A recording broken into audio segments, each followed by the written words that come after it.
some of the things that they've experienced in life, what they enjoy about the app, and what their life is like outside of the app, as well as an opportunity for you to get to know them and possibly visit and find out what they're like in their streams. But yeah, it's the new year. It's the new year, everyone. It's the first show of the year. I'm excited about it. I feel like this is going to be a good one. If you have any suggestions of people that you would like, I told you, Chris, I'm sending to everyone. Thank you. Rose, Lush, Katie, thank you everybody coming by. If this is your first time here though, couple things to know is when we do the conversations, what's up, Rob? When we do the conversations, I do not break from them to acknowledge comments or even acknowledge gifts. Try as you might, you can drop a dragon. I mean, really, if you want to try, drop a dragon just to see, if I break. I might, maybe I'll break, I'm not sure. But Rachel's here, so that's guest number 2 tonight, is Rachel. Cam's never even heard of me before. She's like, who is this guy?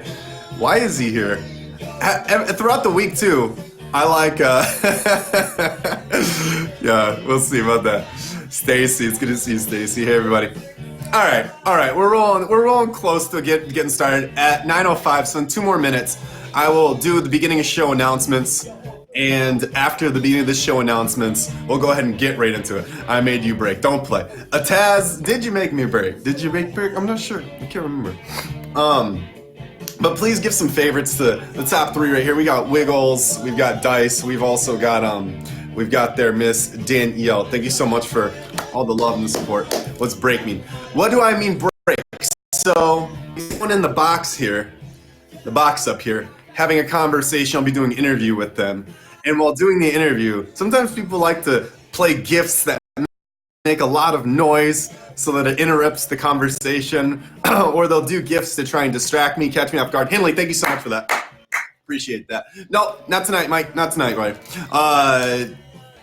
Only people who get in the box for the show are people that I've scheduled. These are all done well in advance. That's how we get it. Yes, that gift right there, I can see being a problem. Thank you, Rachel. I can definitely see that. I can definitely see that gift being a problem at some point. Girl, thank you so much for the cherry tomato man mushroom guy. That one. Thank you for the mushroom guy. That one. Hey, breadsticks. Thank you for coming by. If you're worried about watching the show or commenting, don't worry about comments because you won't get kicked. You won't get kicked. There's no bouncers in this stream. So please have some fun. Enjoy yourself. Laura, thank you for the tequila shots. Penguin, thank you so much for the 2020. All right, it's 9:05. Let's get cracking with some announcements. We have a couple contests to go over that happened on the app recently. So, oh, I forgot. I didn't change my picture, did I, guys? Hang on. I gotta change my picture. I gotta make my profile picture different. There we go. All right, profile picture is fixed.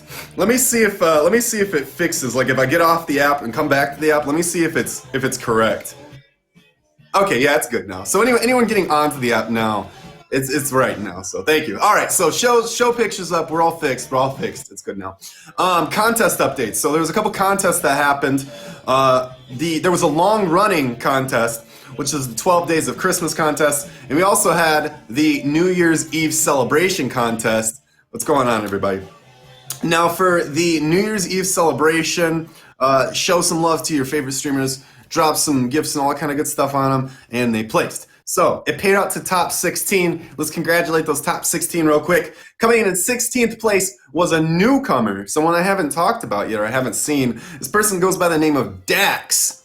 Dax has a very interesting live stream. I checked him out earlier today, and he does some sort of CGI Wolfman thing. It's very cool. So check out Dax if you can. In order to place in 16th in this contest, you needed to make 813,000 diamonds. That contest period, I believe, was, let me double check.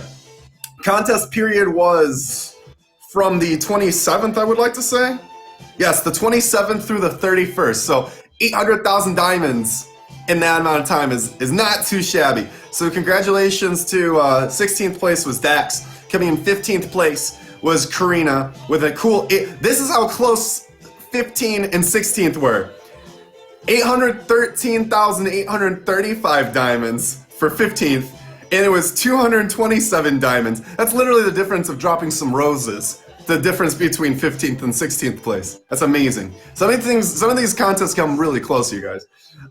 Coming in 14th place was Breezy B. Congratulations.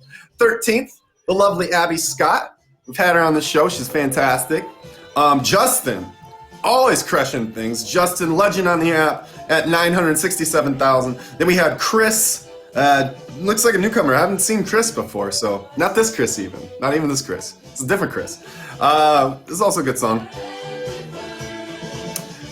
Coming in the top 10, in your top 10, Adam in 10th place with over 1 million diamonds. Coming in 8th place, DaBaby, Don DaBaby, not DaBaby, not the rapper, not that one. different one. Coming in 7th place was Gypsy.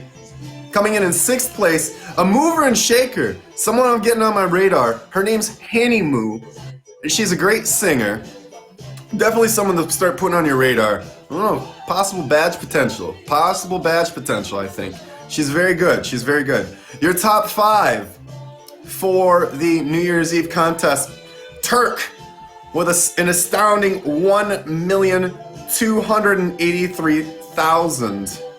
Coming in 4th place, the legendary Daddy J, the #1 male streamer on the app, mind you guys. Number 1 male streamer. If you ever catch him, guys, don't ever say he's second on the app. He's the #1 male streamer.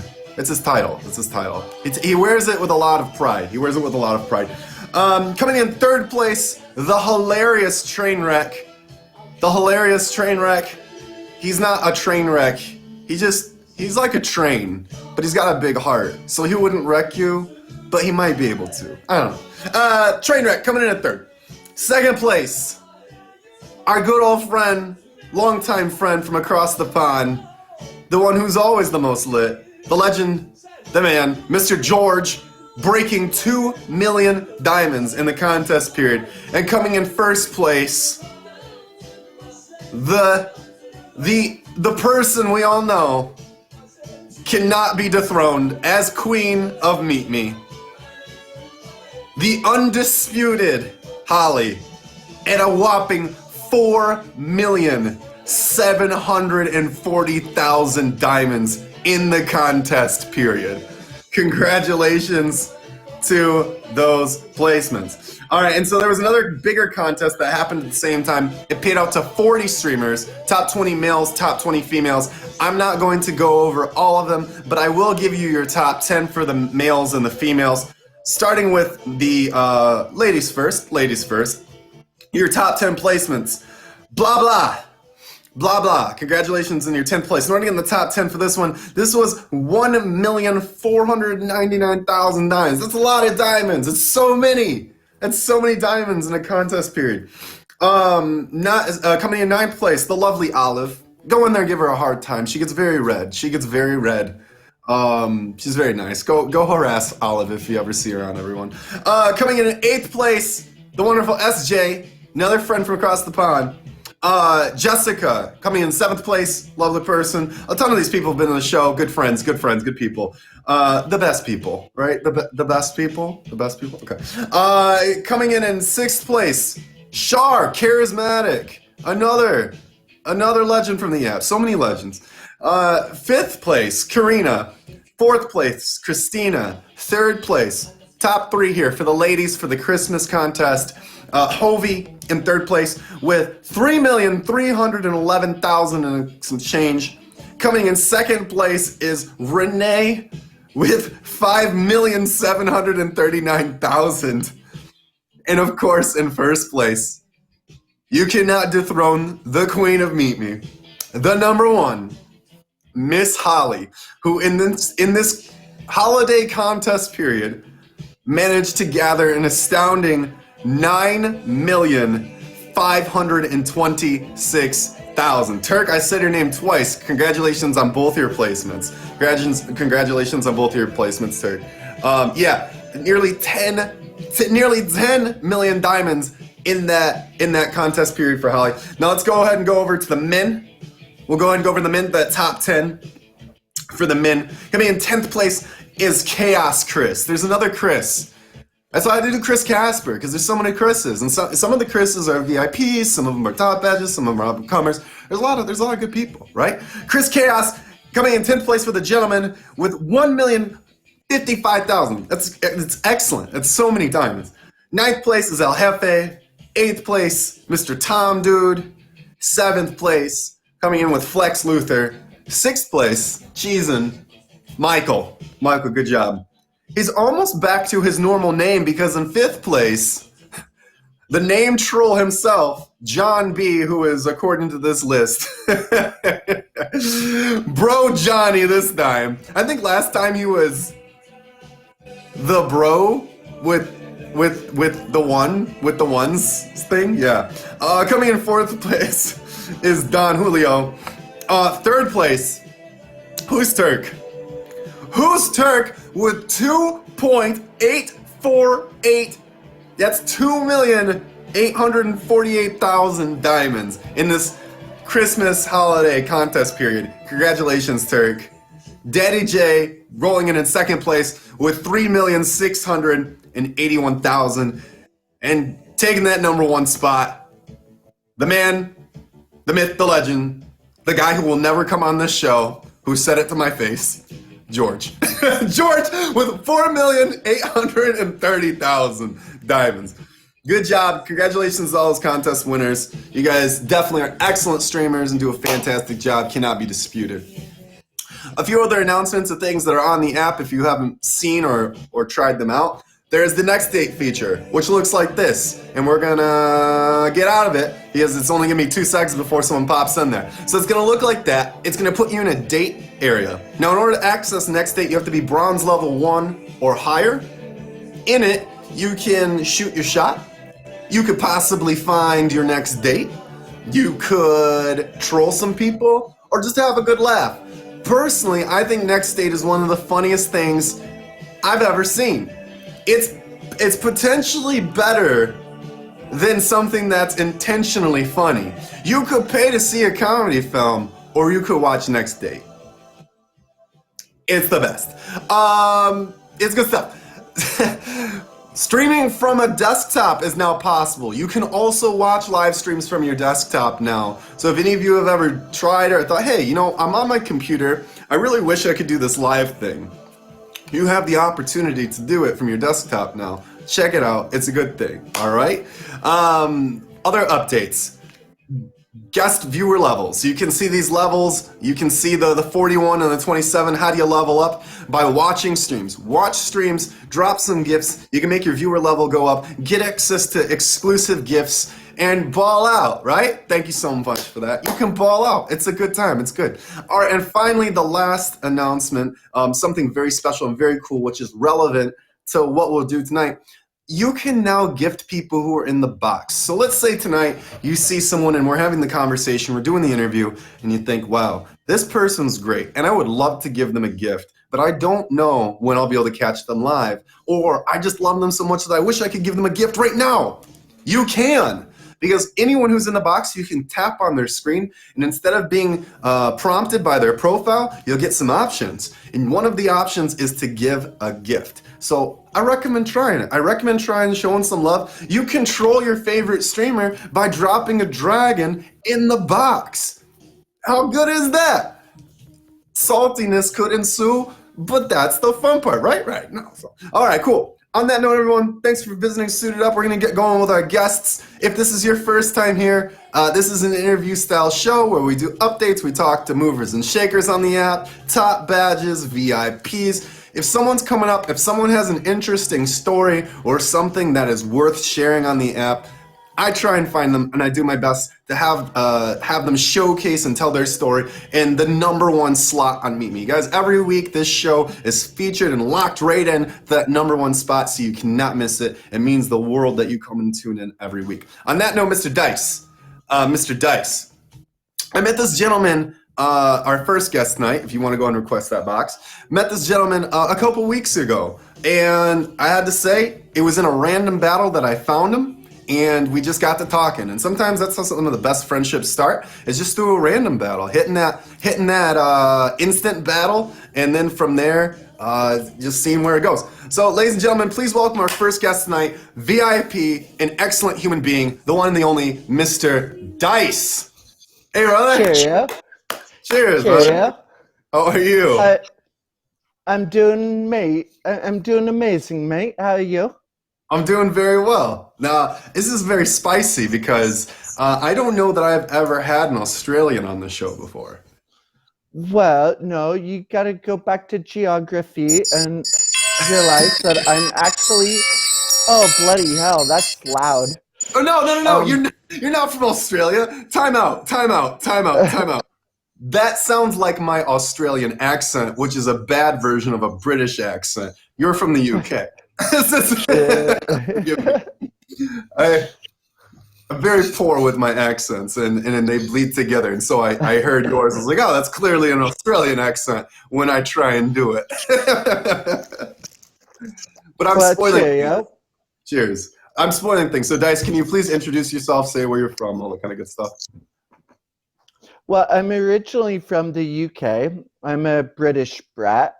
I did go down to Australia, but I live here in the States. If I took off my shirts and stuff, you guys would see my bits and bops of my tattoos. Mhm. I served my great country. It was quite fabulous. Mhm. Um, I don't know. Yeah, well, I mean, America's actually pretty great. I've lived here for over 30 years, so mhm. I'm an Well, old bastard. well, you've had a seasoned life though between living in the UK, going to Australia, serving your country, living here in the States. That's a lot of story to unpack and unfold. So let's just start with the beginning. How long did you live in the UK for? Well, honestly, to be honest with you, I was there for 6 years when I was young. I was a youngster. And then I got adopted here in the States. Then I came to the States and I learned everything about American culture. Mm. Like I can say, habla español, That's American or culture. or I can say kavu, tea time, Uh, coffee. So I don't know. I've learned a lot in my lifetime. I'm very humble. there's a little bit of crossover though. So you were about 6 years old when you were adopted into the US? Okay. Yeah. At what point do you leave the US? Really, I don't. I really don't leave the U.S. now. This is my home. This is Okay. my home. So the little bit of the accent then, is that from being 6 years old? Spending 6 years in the UK? No, mate. I actually travel back to my home country. There in the UK, if you go bloody south all the way down and then to the right, that's where I grew up. I go out there and I see my papi and my grandma and my sisters. Hmm. Um, they're not in the U.S., but I travel out there like every year, like 3 times a year. Hmm. It's expensive. It's Yeah. expensive to do it, but family's family, you know? Yeah. Well, I guess I'm a little confused then of how I guess I guess I'll say accent again. How did you develop the person that you are? How much time were you spending in the US? How much time were you spending overseas? About half and half, honestly. Okay. Honestly. Yeah. And again, if this is a sensitive subject, I don't want to dive too deep into it, but what was the nature of the adoption? Because you said you were going back to see your family and be with your family, but you were adopted into the States. So what was the relation and situation there? Fair enough, mate. Um, hmm. I was adopted when I was little, Hmm. um, out of almost like an orphanage. Like they don't really have the kind of stuff you have here in the States. Mhm. Um, a good American family, they came in and they're like, we want a boy. And I was like, just a 4-year-old boy, and they adopted me and they brought me back to the States. I don't know what kind of money got transferred. I really don't know about the Okay. Tillies on that. Well, So you answered the main question I had is you lived in an orphanage. yeah, Yeah. yeah, I Do did. you remember much of that? Do you remember being in an orphanage? Um, Honestly, mate, no, not too much. It was just horrible. It was horrible conditions. Hmm. Um, like I couldn't go to the fridge, and that's the difference about America versus what my childhood was. I couldn't go to the fridge and grab myself like a Gatorade, for example. Hmm. I had to own it, but I had to bloody do like stitching, make clothes for all the business people. See, So and you I'm did so this as happy. a child, as like a 5-year-old child? Wow. Yeah, Wow. yeah, I've yeah. I've not that's intense. So then you come here to the States though and life changes for you. And around what age did you enlist? And it was for the United States Army, you said? Yes. Yeah, yeah, yeah. So I went through schools. I lived in probably 40 of the 50 states. Like if you can say Oklahoma, Ohio, and Oregon all in one sentence, Cheerios, because I've lived in all of them. Or I can say, let's go to the bloody South. Let's go down to Florida, Georgia, all of that. I've actually been there. I've actually been to all of them. It took me 39 different high schools You to went to graduate. now what was the nature? Why were you traveling so much? Well, I traveled so much because I just wanted to embrace taking the culture, Hmm. learn How people. how did you have the accessibility and availability to do this? Were you it sounds like almost nomadic that like were you by yourself? Were you with other people? How were you able to move so much? It was because of my adopted mom. She had a lot of money and Mhm. she wanted me to experience what the world in the US was. And I bloody hated her. I did. But on the same token, it actually made me very wise in my years, Hmm. you know? Hmm. Um, I can strike up a conversation from anyone in the States, anyone say anything, and it's like, okay, hmm, you like the Steelers? Oh, you like Seattle? Oh, you like the 49ers? Let's Hmm. go. And Right. I can keep a conversation. So she did me truly a blessing by Mhm. doing that for me, Do, honestly. do you have a favorite place or do you have a memorable location? Was there a spot that you spent a majority of your time in, or was it honestly just consistent movement? One of my favorite places would be Vegas, Okay.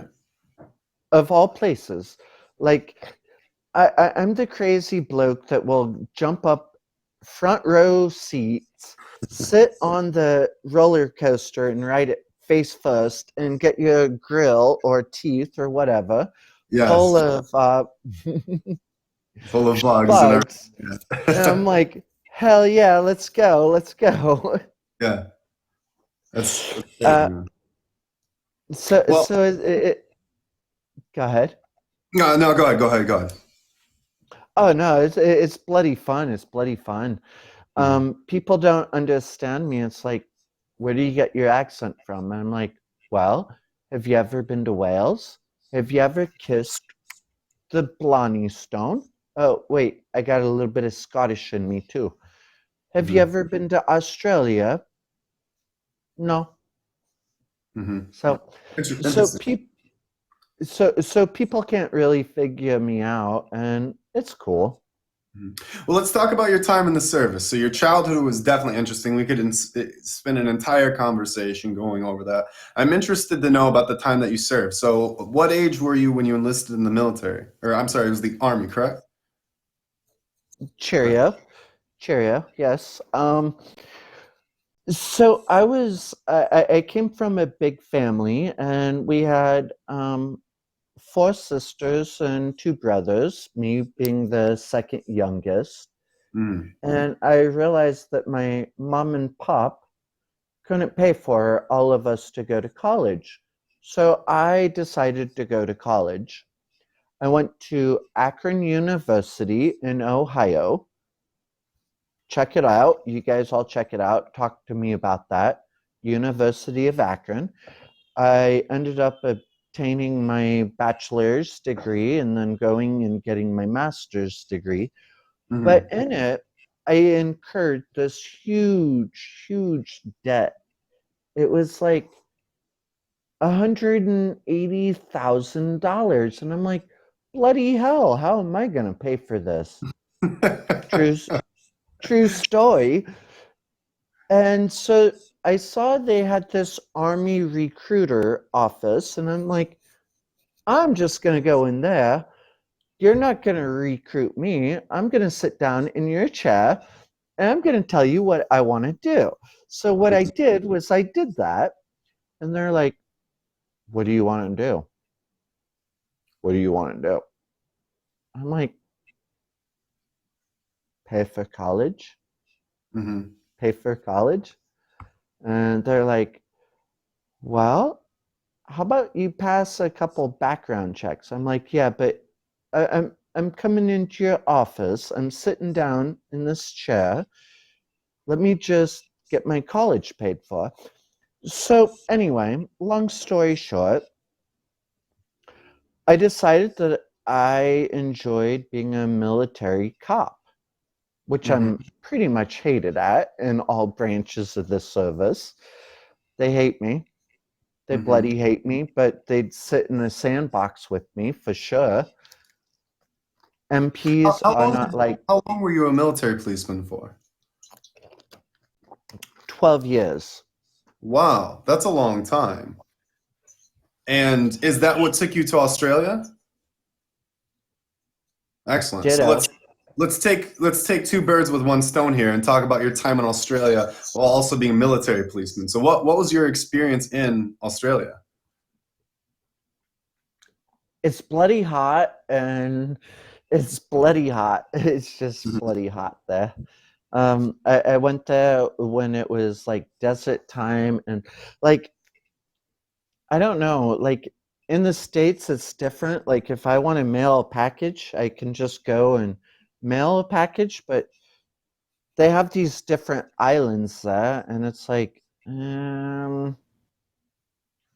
these providences don't work with those providence, and you Mhm. have to get you have to have like permission, I guess, to send certain things. Mhm. In Australia, it wasn't too bad. We were actually watching kangaroos and the lions and the zebras. Like we were just, There's lions in Australia? well, in the zoos, but yeah. Okay, I was very confused for a moment. It's like you've never heard of the roaming savannah lions of Australia. Um, okay, so okay, go on.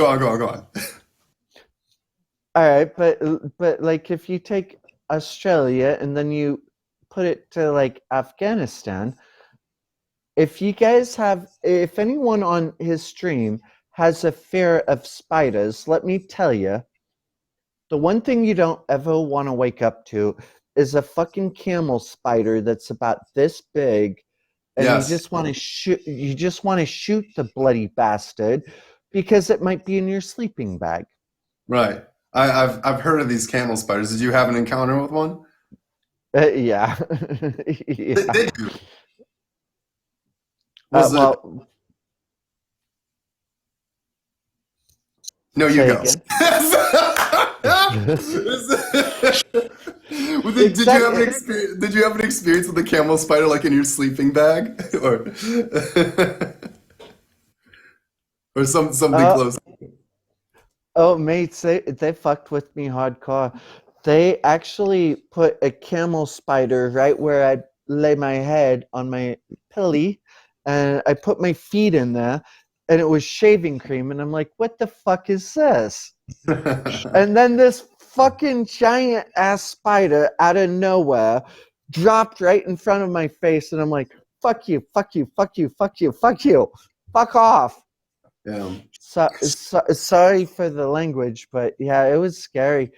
I'm like trying to pull my 9 millimeter and shoot the bastard, and Mm. they're like, you can't shoot it. And I'm like, damn it.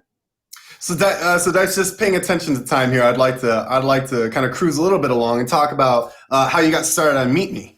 At what point did you download Meet Me? How did you get involved with this app? Oh, okay. So I've had a great experience in the military. A lot of the people I know are here. If I Mm. took off my shirt for your stream, you guys would see all the tattoos. I love it. How I got started on Meet Me was before this, I played a bloody app game called Castle Clash. I became number 3 in the world. The guild you were in. Joined, yeah. Joined a guild called White Knights. Hmm. Seriously, they were all YouTubers, big time YouTubers, and we all bloody met up in Washington D.C. And then one day, I don't know really how to describe it. It popped up on my celly to say download, and I'm like, what is this? I'm not really looking for a girlfriend, but you guys have like a social part of it where you can do kind of like what you're doing. Host Sure. me. Yeah. And I'm like, this is quite intriguing. Yeah. I want to be a part of this. So I downloaded it. I've only been doing it about a month and a half. Seriously. Hmm. Well, so a month and a half you've been doing it, and in that time you've made some great friends. I know that you're friends with a few of my friends, like Wiggles is someone that you know, and that's someone that you're going to be going to playlist with, correct? Cheerios. Yes, yes. Yeah. I'm gonna start doing this with you. Just this is this one. Cheerios. Okay. And so my question is, how did you become so ingrained and so attached to the culture and the people of this app, being on the app such a short period of time? Well, I guess it's because I'm an old school gamer. I'm an Hmm. old school gamer.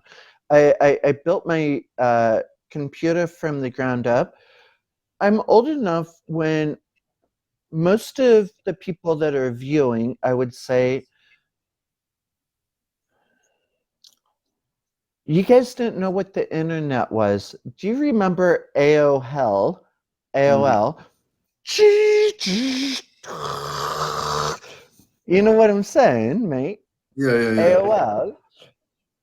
I grew up in the generation when all of it started. Hmm. I like let's think about MySpace.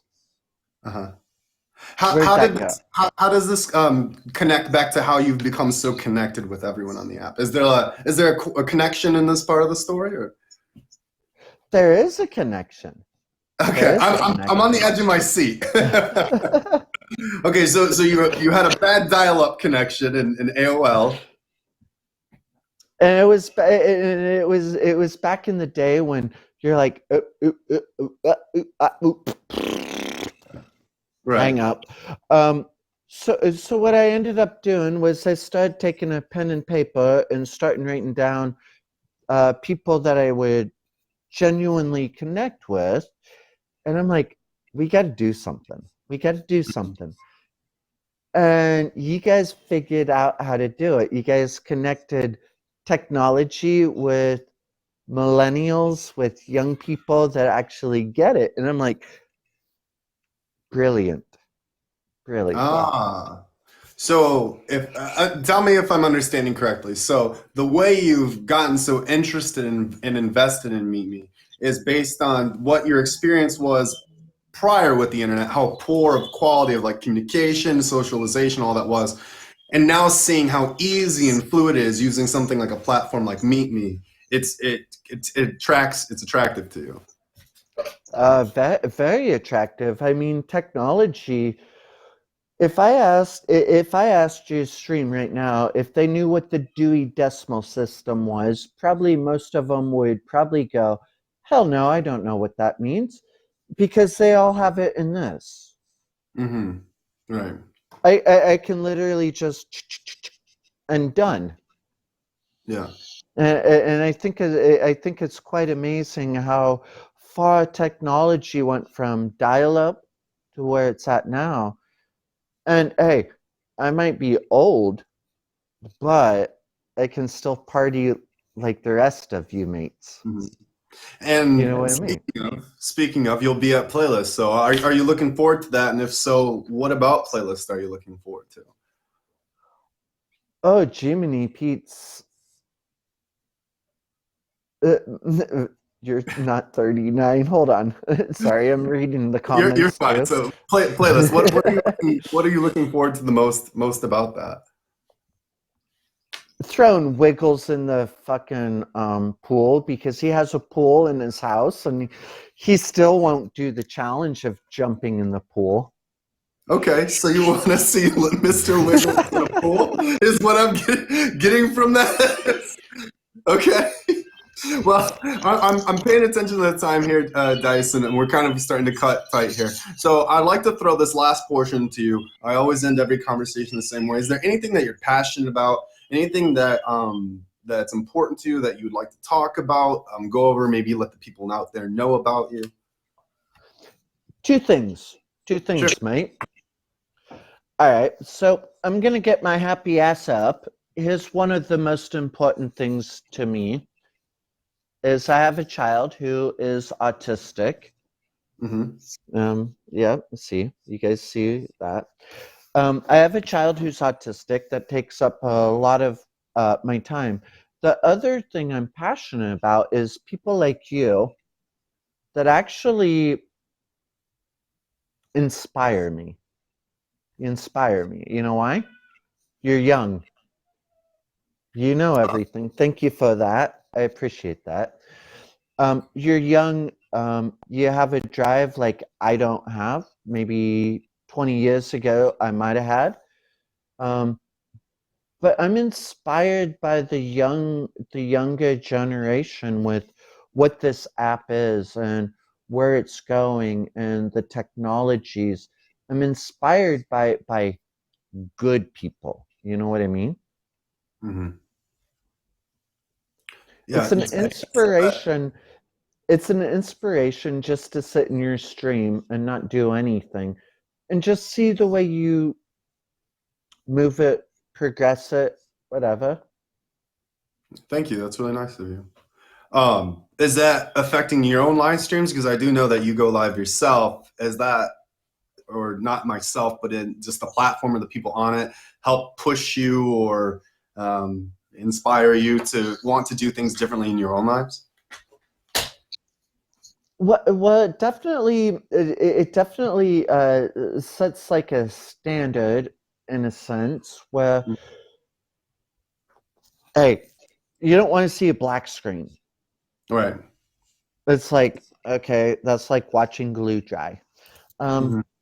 So you guys are actually the staple and the standard of what I'm trying to do. If Mm-hmm. people find my content boring, well, they find it boring, you know? Sure. And you're going to have people that hate on it, and I understand that too, Mm-hmm. you know? Mm-hmm. But my inspiration, like last night, I was in Ashley Kimba's stream. Sure. Yeah, right after you dipped out with, she was sitting in her car. Mhm. I helped her reach her goal, and she's like, "Who are you?" I'm like, "Just Dice." Mhm. Well, cool, man. That that's what I appreciate about content is it doesn't matter. Like Holly jumped in my box one time. Mhm. Good old Holly. Oh, I love Holly. Yeah, Oh, she did. yeah, She no. did. Yeah, go on. So, keep going with the story. Is And there a next? she, she was so fabulous. She was so fabulous. She's like the people like you and them. You guys are also wonderful. You guys give me an inspiration. So where do I want to go with my stream? Mhm. Well, I guess we'll develop it over time and we'll just kind of move forward. Anyway, I don't want to be in your box too long. No, this has been great, man. I mean, I think the last thing that you should do is mention when you're live, so that if anyone's enjoyed this conversation or would like to get to know you more, please hit dice with a favorite, everyone, just to begin with, if you've enjoyed this conversation. But when do you go live if someone would like to see you, get to know you more, talk more about these things? I pretty much go live every night, about 9. Thank you for those. Hmm. Pretty much 9 p.m. my time. So let's see, what time is it for you? Your Pacific Standard Time, correct? Yeah, yeah, So yeah. that'd be 6 p.m. Pacific Standard Time. That'd be 8 p.m. Central Standard Time. Cheerios, and then and thank you for those. I really appreciate the gifts. Um, yeah, I pretty much go live every night, and I'll go for a few hours. Yeah. And one of the biggest things that I'm trying to do is honestly get out of the bronze. Like, I know Hmm. that it's not appropriate to talk about, but No, I'm please. honest. I'm honestly trying to get out of that because those people, oh my gosh, I can't even be like, hey, can you do this? Can you do this? Here we go.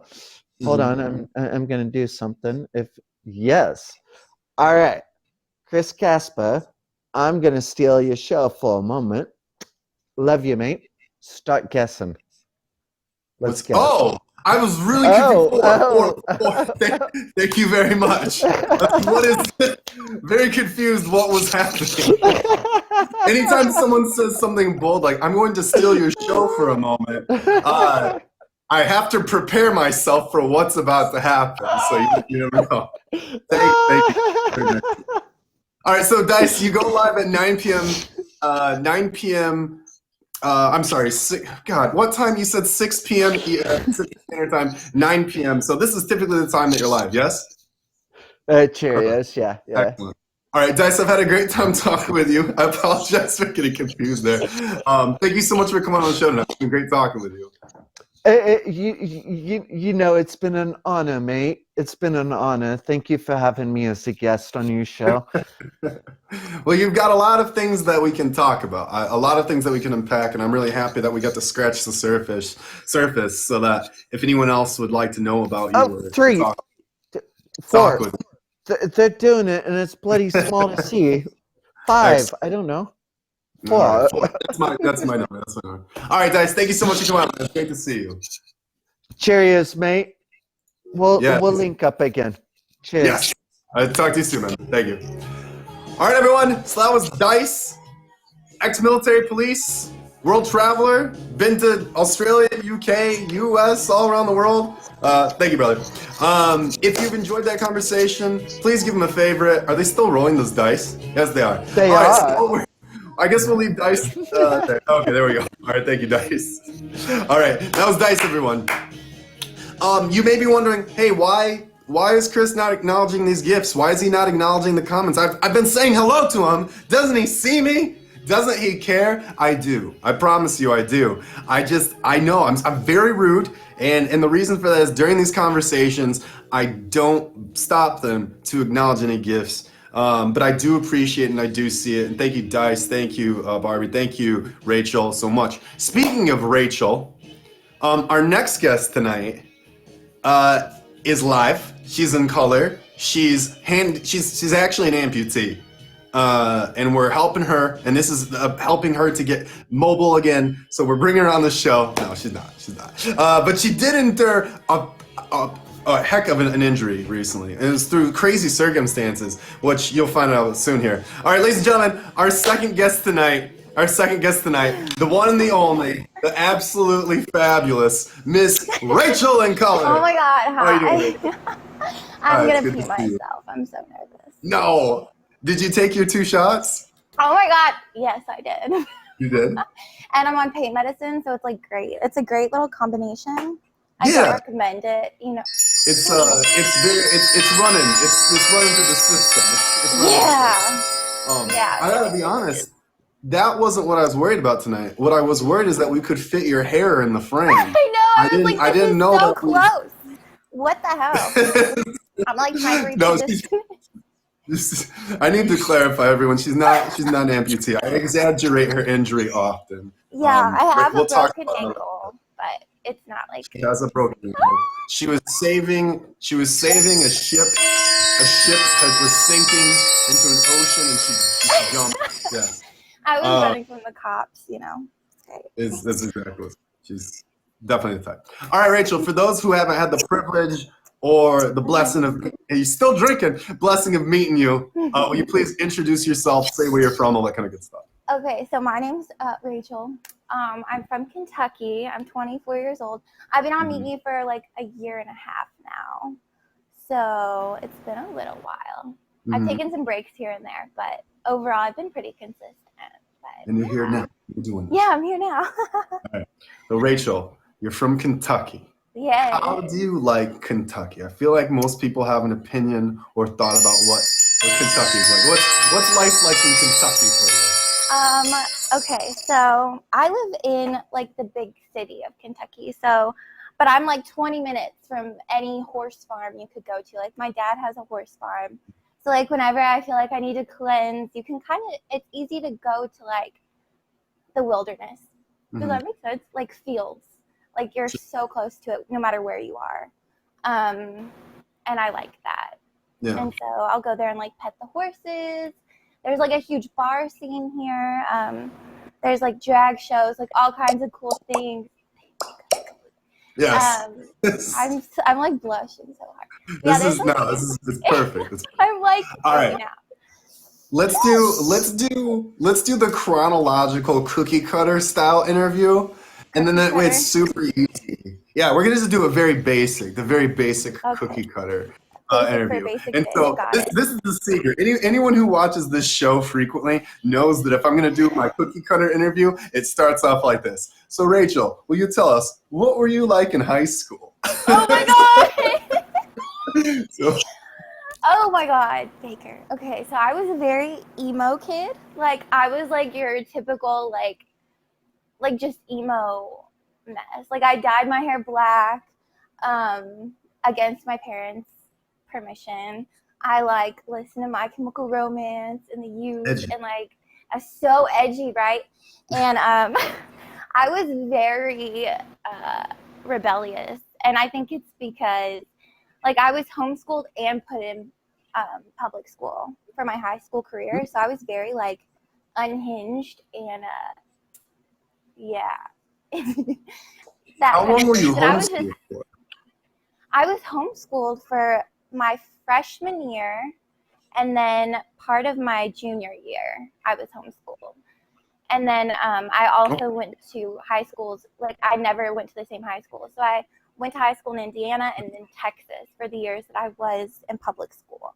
And it was like really crazy. Okay. And I had to get my GED because I couldn't graduate. So I was like a really angry kid about that. I blame my parents for it. So you had to have that three cheers for sweet revenge on replay all the time. That's all. It's the only thing get me through. Right. Did you like school then? I mean, bouncing between being homeschooled to being back in public school, I feel like that'd be such a hard adjustment to go through that so frequently. Yeah, it was really hard. I just clung to my friends. Like I was really easy to make friends. It was easy to make friends with me. until I moved to Texas. And like, I don't know what happened there, but everybody thought I was a stuck-up white girl. And I was just like, I just want to be friends. And it didn't happen. But there was that. And then like freshman year and sophomore year were where I met like most of my friends. Got it. So Okay. that's what kept me How long going. did your emo scenester chick phase stick around, or has it not left us? It hasn't left. Just lighter hair. Just lighter hair. Yeah, I'm still like, I don't know if you call it like alternative. I don't know what I am, but yeah, that's basically. Okay. Okay. We'll move on from that, and maybe we'll discover some more as we talk. So you leave high school and you got your GED. Now I know that you have done some professional work pertaining to cosmetology. Is that correct? Yeah. Okay. I am. Where did this glamour route or glamour path start? How did you pick up getting into all this? Oh, God. Okay. So, I guess I'll kind of do the short story. I was in a very abusive relationship for 7 years, and he was very like controlling and just made me feel like crap about myself. So I started dating him when I was 17, and I kind of clung to him through my parents' divorce, and like he was like I don't know, he was a lot older than I was too. So it was like a really unhealthy dynamic.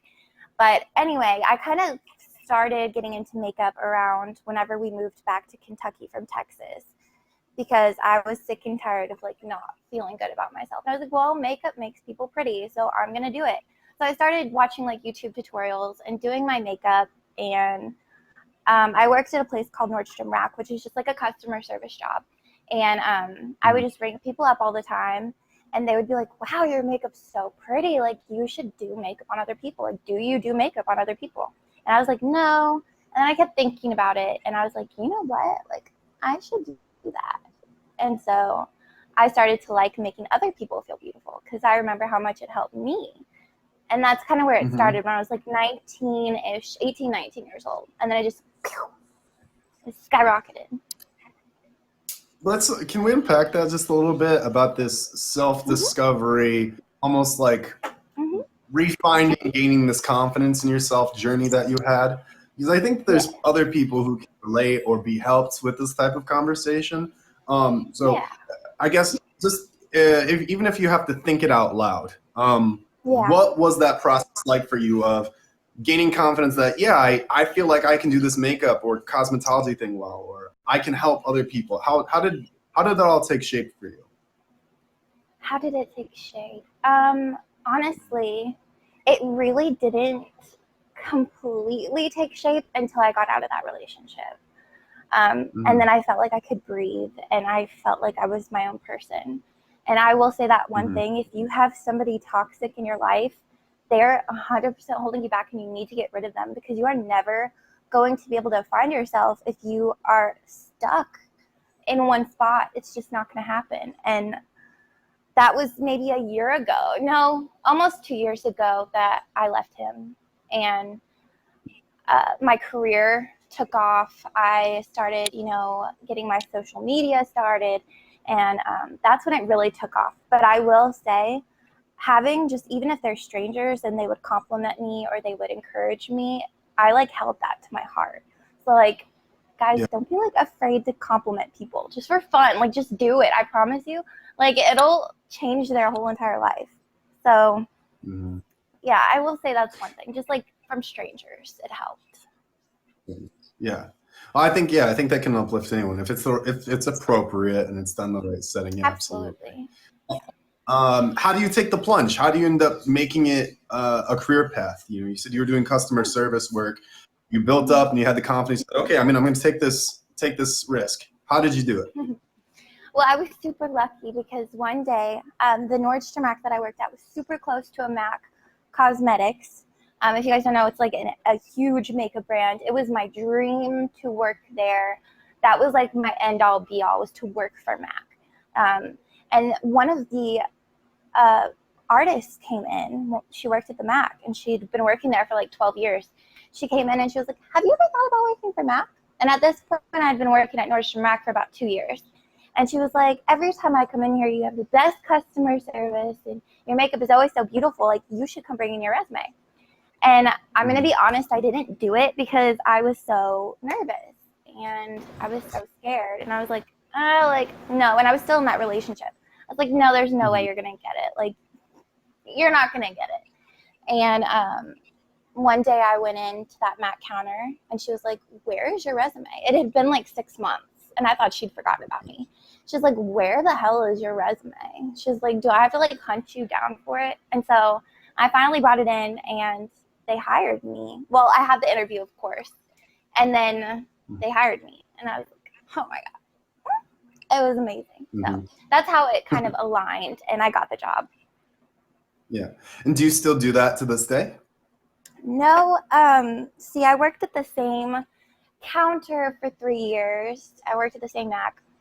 And it became a really toxic environment because it was a MAC counter inside of a Dillard's.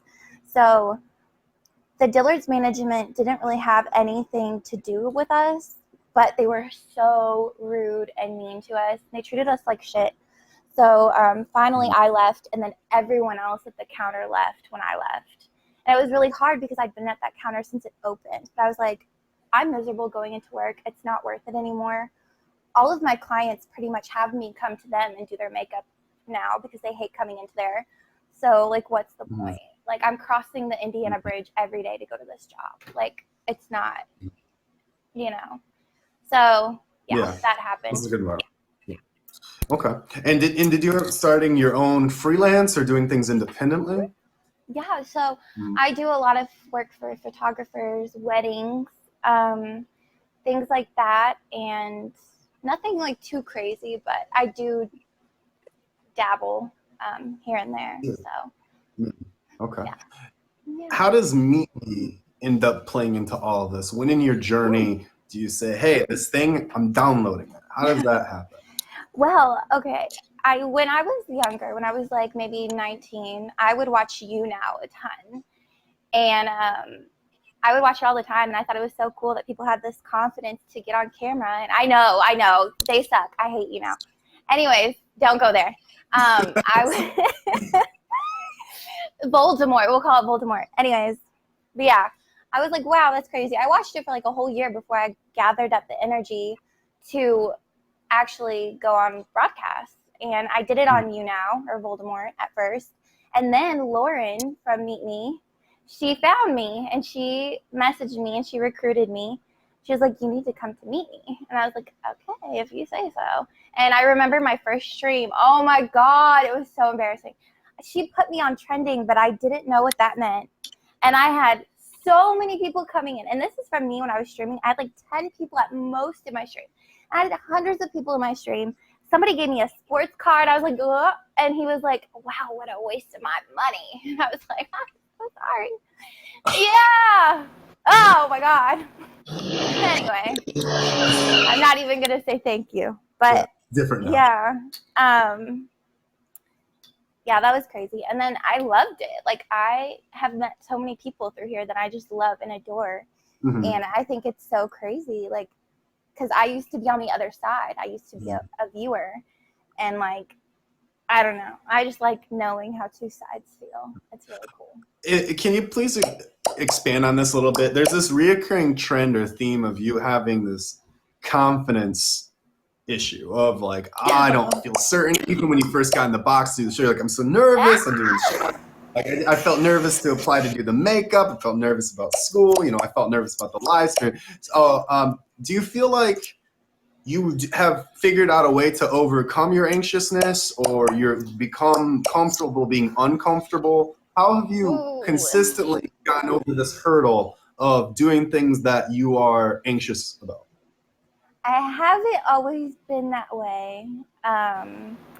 It used to be real bad. So I've diagnosed general anxiety disorder and also PTSD.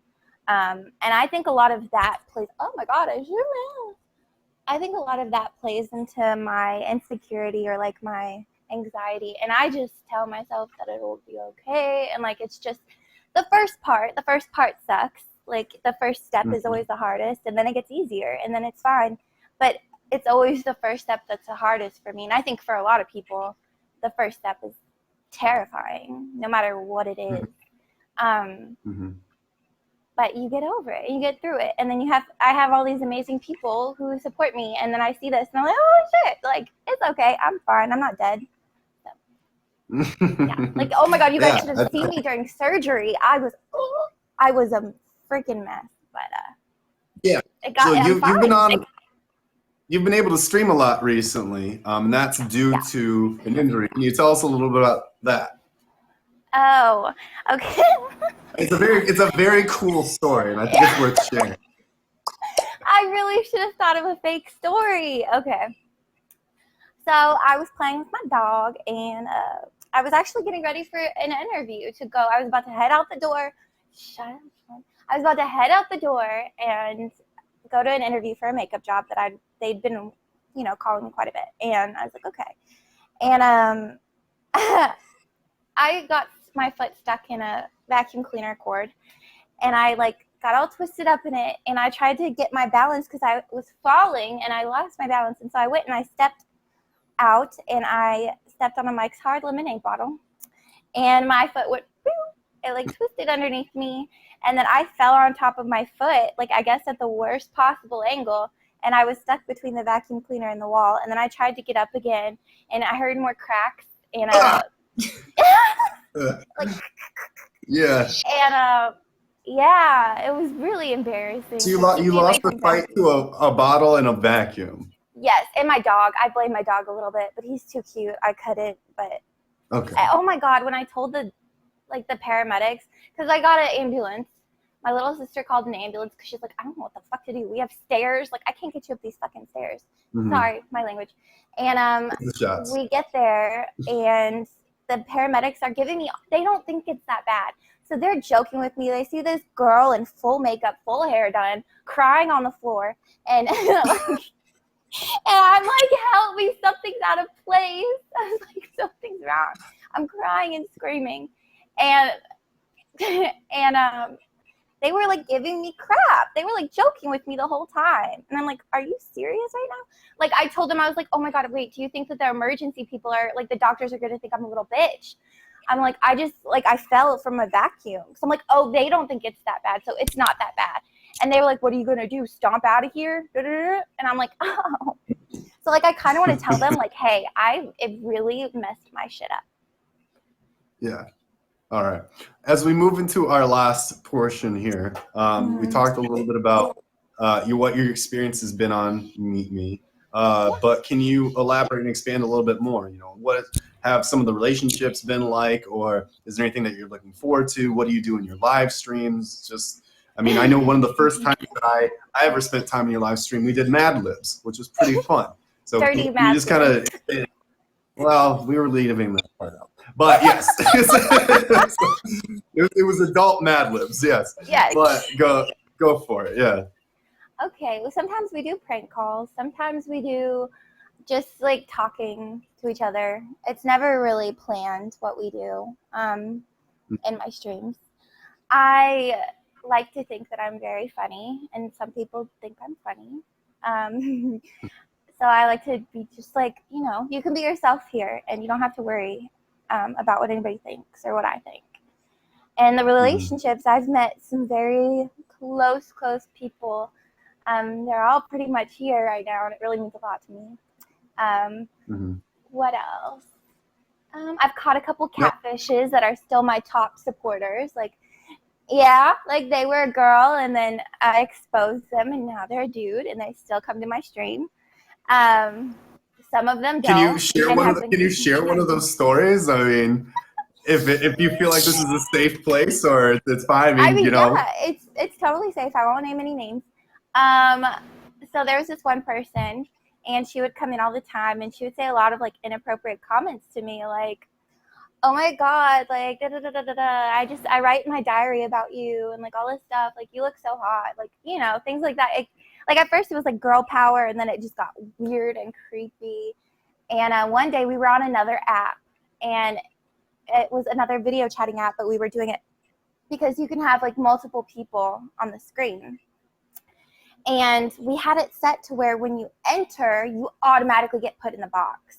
And yeah, so that person entered and turned out to be an old man who was balding, very much overweight, and was not the person in the pictures. And then we never heard from them again.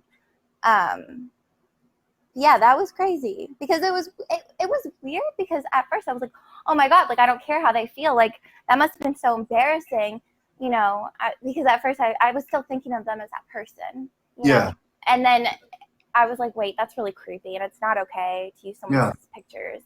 Interesting. It was just, yeah, it was very interesting. So Rachel, as we move into the last segment here, same thing I always pitch every time. Is there anything that you're passionate about, interesting, something that we wouldn't know about you, anything at all that you'd like to talk about? Well, I mean, besides makeup, I do like to play video games a lot. I'm kind of I'm kind of a nerd. I like Teamfight Tactics, if anyone in here plays it. It's from League of Legends. It's very good. I like movies. Okay. I really, really love movies, like horror movies, and all that kind of stuff. I love my dog dearly. Those are like my most, and my little sister. Like those are probably like my most top 10 things that I just love. But awesome. Yeah. Awesome. And as far as like video gaming and all that stuff goes, it sounds like you've even extended it to being gaming with people from the Meet Me community. So like the relationship people that you're meeting on this platform are now extending into other areas of your life. Yeah, I love it. Which is pretty neat. Yeah. Okay. Well, Rachel, if anyone would like to watch you or come and learn more about you, when do you go live? When can they catch you? Oh, well, I'm very inconsistent. I'm working on that, though. But usually later at night, like around 9-10 p.m. Eastern Standard Time till like midnight or 3 a.m. You know, it just depends on how I'm feeling. But yeah, usually late at night. Try to go on every single day. But, okay, cool. And how did you get your username, by the way? I've always been Rachel in Color. That's like, I don't know how, but I just thought of it one day ever since I was like maybe 16. It was my Instagram from the very beginning. Shameless self-promo. And yeah, it just kind of like has always been Rachel in Color. So I don't know what it means. I just like it. Okay. And people know me by that. So yeah, it just stuck. All right. That's a good enough reason. Anything else, Rachel, before we wrap up today? No, but thank you so much for having me. It wasn't as nearly as scary as I thought. No, it's good. It's a good time. It's just like talking. Yeah, no, it's good. Well, if you all have enjoyed this conversation with Miss Rachel in Color here, please make sure that you give her a favorite. Check her out, and maybe you can learn something. Or all right, thank you, Rachel. It's great to see you. Of course, thank you. Well, bye, guys. All right, that's Rachel, everybody. Hey, give her a favorite. Oh, I didn't have the music ready to go. But yeah. All right. So on that note, yes. Why did I get signed out of my Apple ID? How am I going to play sweet tunes for you guys in like the 15 seconds that we have right now? All right, anyway, so that was Rachel. We still have one more person tonight, everyone. So special thank you to Dice. Special thank you to Rachel. Thank you to the top 3 gifters that we have so far tonight. We know Dice, Nisa, and Barbie there. Fantastic people. Thank you so much. If you're wondering, hey, why didn't Chris acknowledge any of these comments? Why didn't he acknowledge any of these awesome gifts? All these people are so generously giving while he's talking. That's the reason. I'm talking and doing one of these interview conversations, and I do my absolute best to stay respectful to the conversation. Sometimes we get into some very serious topics and things that I feel would be inappropriate to pull away from the conversation.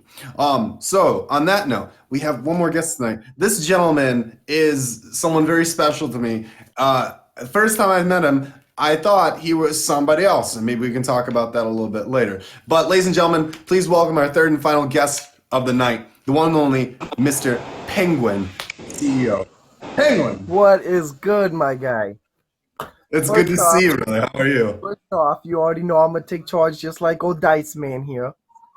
Where you want to go in the world? Where you want to go in the world? Anywhere is in the whole fucking world. Where you want to go? Well, let's hang on. Hang on. We got a feedback. We got a feedback round. Let's okay. I think we're good. Okay. Well, let's do that at the end if we can, because let's add some context. Let's add some context to everything, because obviously we know each other very well.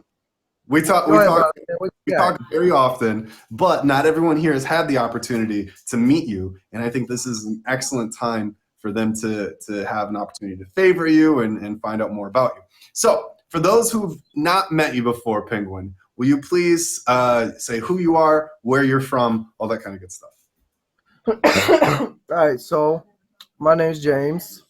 I'm originally from Virginia. I've been all over the fucking world. Military life took me amazing places. Did 4 years in the Marine Corps, 3 years Army. Learned amazing trades. Mm-hmm. It was more about taking care of others instead of myself when I first joined. Because when I first joined, I was married, and I was like, I'm gonna go ahead. Because I first started, I dropped out of high school. I had a really hard time through school, learning disability. I'm a very kinetic learner, and in school that don't really work. It's books. So I had a terrible time going through school. Ended up dropping out of high school in 10th grade. Went to Job Corps, got my welder's degree. Ended up actually getting my high school diploma there. Amber, what's up? And that really kind of like made me put my feet on the ground. I was like, damn, my life's going quicker than I expected. I'm already 18 years old. I don't got nowhere to go. And thank God I do have a loving, supporting family, which y'all could probably hear them back there talking. They was like, come back home. We'll give you a room. And I ended up welding, used my welding cert, started welding at a company out here called Freight Car America. They went out of business. So I was like, well, fuck, now I ain't got shit to do. That's all I got. That's all I know, welding. Mm-hmm. And like I said, I was with my girl at the time, and young, dumb, full of cum, panicking. I was like, fuck, I gotta do something. So ended up going to the Marine Corps, you know.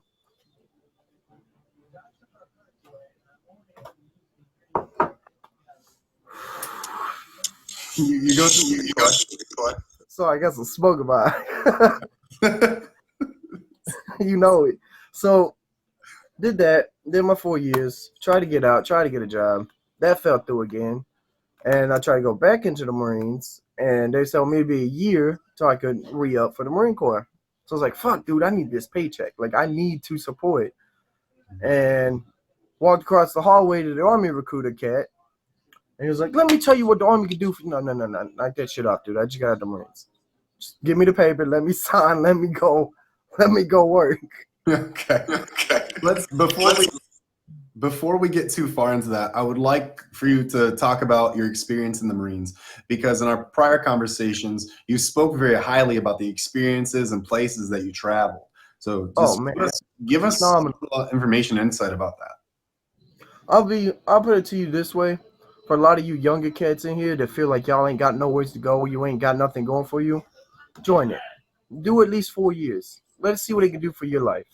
Because, I mean, I went to Dubai, fucking Afghanistan, fucking Korea, just got out of Hawaii. Like, you go everywhere. Mm-hmm. I mean, it taught me morals. I can't say it taught me morals and values, because that came from my mamas and my pops. They smacked me inside the head when, no fuck, you ain't doing that. Yes, we are. Still do. Yep, you heard the old man, still do. And they really taught me, like, my morals and values. But what really the Marines did for me was, like, build my confidence way up there. Mm-hmm. Like, in what way? Where did you feel like you weren't confident?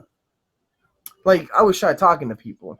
Like, I was very loud, but to actually have a confrontation with someone, like for a job interview, I was very skittish. I didn't I'd panic, like, oh shit, what he's gonna ask me? Am I gonna give him the right answer? Anxiety started coming out. Mm. And then I came out of the Marines. I was like, no, let me tell you what I can do for your company. What do you mean? Mhm. You know, and it distilled like discipline in me for sure. Mhm. Like that go hard, go party life was like, okay, that's got to go away. Sure. You know, I actually got to settle down, take care of myself, and now take care of my child. And I don't think I would have been able to have, what do you call it, the fortitude, the knowledge Mhm. to take care of my kiddo if I didn't go through all those bullshit experiences, get my asses beaten and going through the Marines. Mhm. That makes sense. Got a little bit of echo. Okay. Uh, let's go on to the Army conversation real quick, and then I'll have a follow-up question. So, what was the difference in your experience in the Army? Coming into the Army, like I said, coming out of Marine Corps, I was like kind of like I was an older gentleman for all the people that I was working with, like all the kids I was working with in their 18s and 19s, and I'm over here 25 years old, 25 years old and shit. So I mean, I got looked at with a little bit more respect than they did, and I just realized, like, looking around, man, the difference between the two branches to me was there was no discipline distilled in these Army cats. Like some kid would fuck something up, right? And he would be like, well, a sergeant would come by and be like, hey, dude, go do push-ups. You fucked that up. Well, sergeant, you can't make me do more than 10 push-ups, or that's hazing. I mean, let me try to set that crap in the Marine Corps. Cool. Let's go behind the squad car. Now I'm going to whoop your ass for 20 minutes. Okay, so needless to say, your Army experience was easier than your Marine experience. Oh, it was a lot easier. Like, I already went through, you know, the whole learning how to come up in the military life, or you know, being on the lowest man on totem pole, to working my way up to an NCO position. And then it was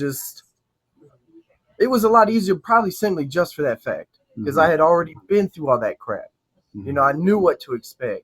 I knew where not to fuck up. Mm-hmm. There's a reason I was covering all of this. I gave you a question once upon a time ago, and I'm going to ask you the same question. You're a very funny guy in your streams and the way you interact with people. You're very funny. You crack a lot of jokes. You do a lot of voices and characters. And I said to you, going into the service, did you ever worry that it would dull or numb some of how funny or how exciting you can be? Because I have met, and I believe others have met in the past, people who've been in the service, and it does change them. It makes them a bit more stoic or a bit more serious. But it doesn't at all seem to have had that effect on you. And I asked you why, and you gave me a pretty profound answer. Well, I'll be honest with you. Like I said, it made me more like disciplined, but it never really took away from my character. Like I still stayed my same goofy ass self. Like it was hard for me to overcome a lot of the mental, what do you call it, like struggles going through that shit. And that was a big setback for my character. Like I shut down for a while. I was like, no, I don't want to fucking talk to none of y'all. Leave me alone. Get bent. And it took me sitting down with one of my staff sergeants at a bar when we was at 29 Palms. And I was like, dude, you ain't the same dude no more. Bring back who the fuck I know. And that conversation was probably maybe like 2 hours long. But that was like the gist of it. And it really set me back. I was like, you're right, dude, I'm not. I don't make people laugh in the shop no more. I don't, you know, nobody comes to me when they're feeling bad and just like, dude, let's make me fucking laugh, yo. You mentioned that you had lost some people close to you while in the service. And in your own words, it took your grandma smacking you upside your head to bring you back to your senses. What was that time period like for you? It was dark. It was pretty dark. Like when I found out my best friend Carp was dead, I was lost. I mean, like we went literally like pissing in the same toilet next to each other for 3 months, you know, showering next to each other. You know, you get real close to somebody when basically all your human rights is stripped away and you're built up to be a new person. And when he had passed, I was just done. It ruined me for a good year, and it was very dark tunnel that I had to basically crawl out of. Well, then your grandma helped it. Yeah, my grandma smacked me upside the head basically. It was like, stop this crap, smile. Mm-hmm. And now here you are, and you are this person, which I think there's other external factors that, help contribute to you being able to be that person again. But it's excellent that you have the support system to be able to do that. Which brings us to you being on Meet Me and you being the character on Meet Me that you are. How did you and when did you download Meet Me? The very first time I downloaded Meet Me, it was called My Yearbook. Long time ago.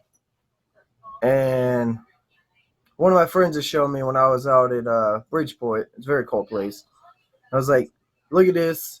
You can meet fucking cool ass people that do like weird shows and stuff. I was like, okay, whatever.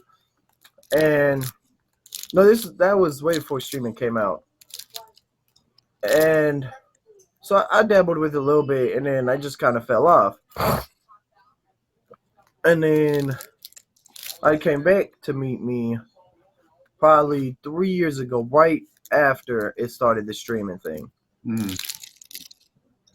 And at that point, I already knew my marriage was failing, but I couldn't say it out loud. And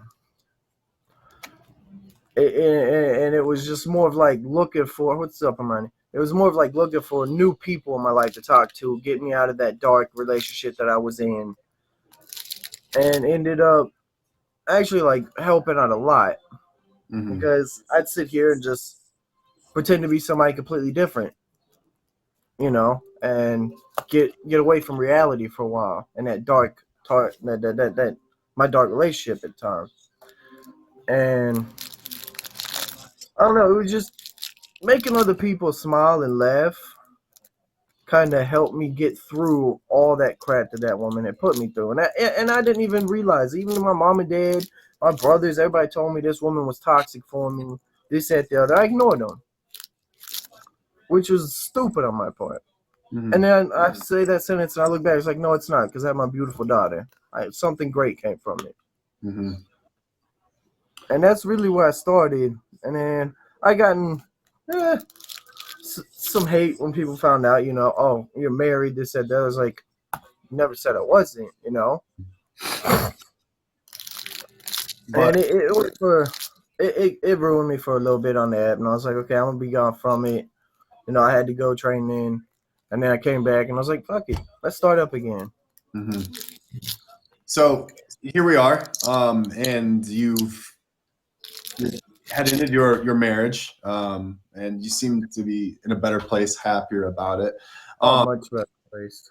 To anyone who is freshly out of a relationship or still in that healing process, what advice do you have for them? Take care of yourself first. Make yourself happy before you try to make the people around you happy. That was the biggest episode for me to overcome, is I had to realize I have to be happy first. I can't sit here and try to make my daughter smile if I'm brooding to myself every day. Mm-hmm. I can't sit here and try to make her laugh or make this old man over here laugh or smile with something goofy if I'm not happy.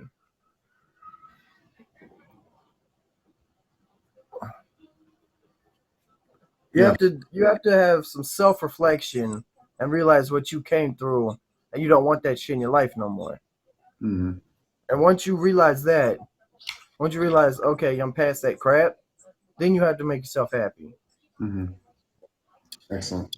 Well, and there has been a positive turn because you have developed different types of relationships with people on the app. So would you like to talk a little bit about that? Oh, man, just like with you. I'm puking on the floor. Oh, puke right on the floor. just like with you, man. Like, come to your stream, try to make you laugh. Mhm. That was it. Just wanted Yeah. to make somebody smile different, a new day. Just make somebody new smile every day, Yeah. and that was it. I mean, And that's as far as anyone else, though, I mean, has there been any other relationships or people that have been particularly impactful, or things that have come of you being on the app? Morgan, Megan, Sammy, all these cats that you see running it up. They've always had an impact on me. Sure. Excellent. Every day, I can't get on this app and not know at least 3 of these people is gonna be like, Penguin, and just go ecstatic. Yes. Yeah. So, what does the future hold for you? I guess, what are you up to now that you're out of the service? You're now streaming, you're working. So, what's the future hold for you? Well, I've got a couple job interviews coming up. One's for Caterpillar, be a heavy diesel mechanic for them. One's for Alltech, going back to welding, which I told him straight up. I was like, hey, dude, I ain't welded in 10 years, man. He goes, you know the knowledge shit, it's like riding a bike. You can get right back into it. And I was like, let's go. So, I mean, my grandparents are going to sign this house over to me. When they get out, they're going to go retire and venture the world. And it's going to be on me. And probably have my parents come live in with me because, I mean, fuck, being a single dad is hard, okay? And they are a huge support system with that. Huge support system helping me take care of the kiddo. So hopefully, you know, excuse me, I'm still trying to get over being sick, Chris. Hopefully I can get this job with Caterpillar starting off for $28 an hour for the first 6 months. And after 6 months, if I'm still with the company, I get 13% pay grade to like $32, $34 or something. That would be phenomenal. Absolutely. Well, cool. Well, Penguin, are there any things that you'd like to share, things that you're passionate about, stuff that we haven't touched on? I mean, between your time on the app, time of the service, time being a single dad, going through a divorce. I mean, there's a lot of things you can touch on. Is there anything that you feel like you haven't really reflected on here that would give us some more insight as to who you are? Music. I've always had music. Like, through my childhood, my grandmother, she bought a really shitty stand-up piano. It was out of tune, way out of tune, and started learning how to play that. And then I got into school band, learned how to play the trumpet, the saxophone, the harp, violin, bagpipes, and then guitar. I picked up the guitar. I was like, oh, I want to learn the fucking guitar. I want to, shred some fucking solos. Yeah. So I learned almost every variant of the guitar now. Like, music is the window to the soul. I love fucking music. Is there a plastic that you're... I'm fidgeting. Okay. It comes through pretty... It comes through... yeah. Oh, sorry. My bad. It's good. It's good. So you play multiple instruments. I write my own sheet music. You write sheet music too. Yes, sir. Wow. So I had no idea that you were a musician. I am.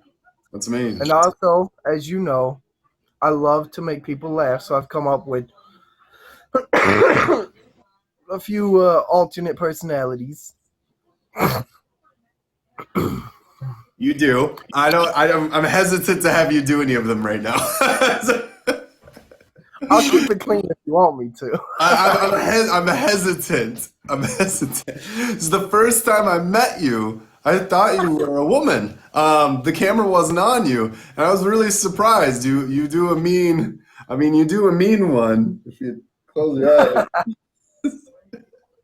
I mean, take it away. Take it away. Take it away, Penguin. All right, so I'm gonna give y'all LaFonda. Let's see. Give you a little bit of LaFonda's background. She's like kind of a ghettoer woman from the Bronx. Let me take a swig of my soda real quick. Excuse me, Chris. How about you quick with that smug look you got over there and sit your little ass down? I ain't got time for that. Ain't nobody got time for that shit. Sit down. No, I didn't say you could drink no water either. I know you thirsty over me, baby, but relax. It's good. I'm like tilting on my seat. Very, very good. And then you got Margaret. Margaret's like a old truck stop, you know, knock on the door. That's a more older, a lot hooker, as my father calls it. Yeah. Excuse me, honeys. I got a question for ya. You got a cigarette I can have, baby? I tell you what, Daddy, I'll suck your dick for a cigarette. Oh, excuse me, that's just bronchitis. Don't worry about it. You sound like the clerk in Monsters Inc. The slug lady. Mike Wazowski. Yes, that one. I got my eyes on you, Mike. Yes, that one. Penguin, there's one last thing I'd like to talk with you about that I know that you do very well, and that's cooking. You're a good cook. Oh, yes. You love to cook. Yes. Now you have this passion for grits that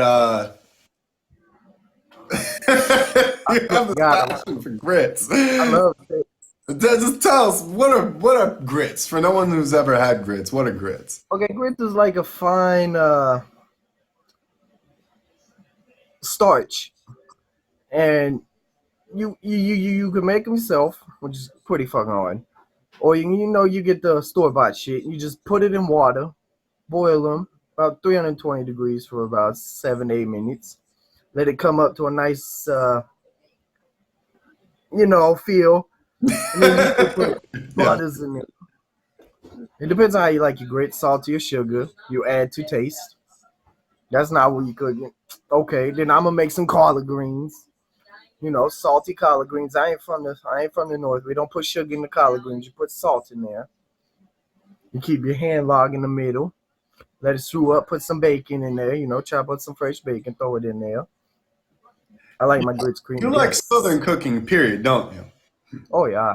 Yeah. So what are some of the top Penguin foods that you could have? Maybe not ones that you cook, but what are some of your favorites? My favorite foods. Some of your favorites, yes. Creme brulee, always. Collard greens, forever. Mama's collard greens will always be the best food in the world. Cheese, I love cheese. I eat cheese all damn day. Mm-hmm. Pork chops. Pork chops is probably my top fucking meat. What else do I like to eat? Oh no, I'm fat. I like when you get excited because some of your accent pushes through, and I like when your accent pushes through. When you start to really get excited, you start to ramble a bit, and your accent just takes off. That's too much. All right, Penguin, is there anything else that you'd like to share, talk about, things that you're passionate about, love, things that we wouldn't guess about you'd like to go over before we start to wrap up for tonight? If anything, man, just remember you're all beautiful. Y'all never stop smiling. Y'all have one life, and don't waste it. Don't waste our negativity. Ever. Remember, there's always an end to a tunnel. You just had to find a light. Sometimes it's a hand being held out. Grab my hand, I'll pull you through. Sometimes you have to scratch your way through it. But there's always a light at the end of that dark tunnel. Mm-hmm. Excellent. Penguin, when are you live? So if people want to watch you, want to take care of you, or see you, when can they catch you? Well, I usually lay the kiddo down about 7, and I'll hop on shortly after that. Almost every night. Awesome. So, and that's Central Time, right? Eastern Time. Your Eastern Standard Time. Okay, so 7 Eastern Standard Time is when you can catch Penguin. Perfect. All right, Penguin, it's been a pleasure. I'm so happy that I had the chance to talk with you.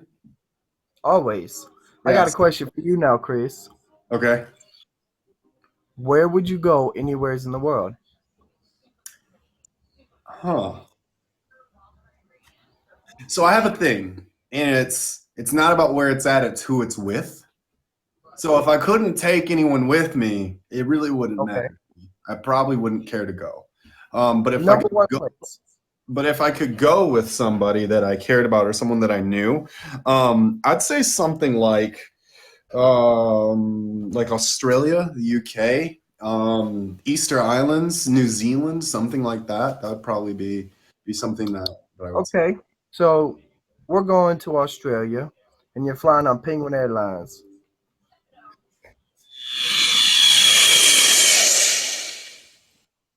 Thanks, man. That was really nice of you. That was very nice of you. Thank you so much.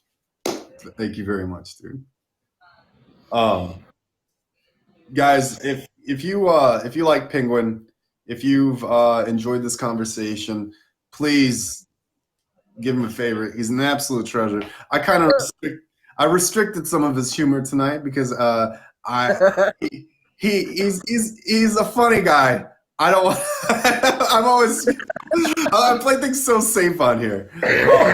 Yes. Dude, thank you so much for coming on tonight. It's been a pleasure.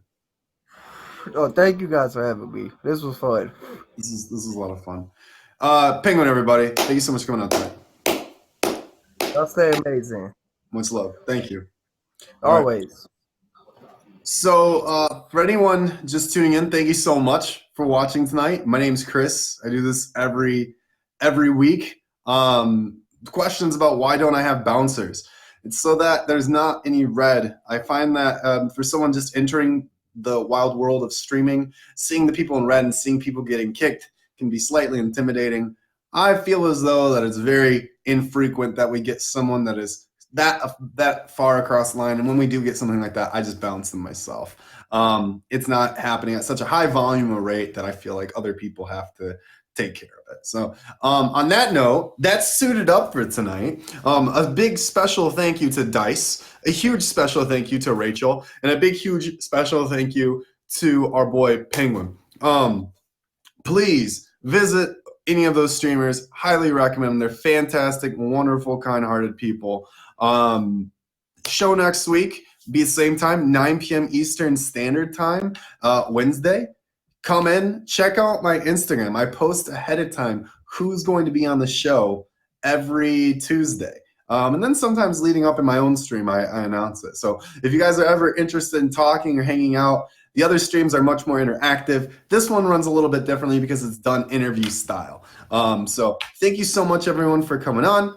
I had a pleasure seeing you. And if you have any questions, comments, concerns, please hit me up. My Instagram is Chris Casper right here, so spelled the same way. My Snapchat is Chris on Meet Me, all one word. And then Chris Casper is my Instagram here. So thank you so much, everyone. If you have any interest in being on, please shoot me a message.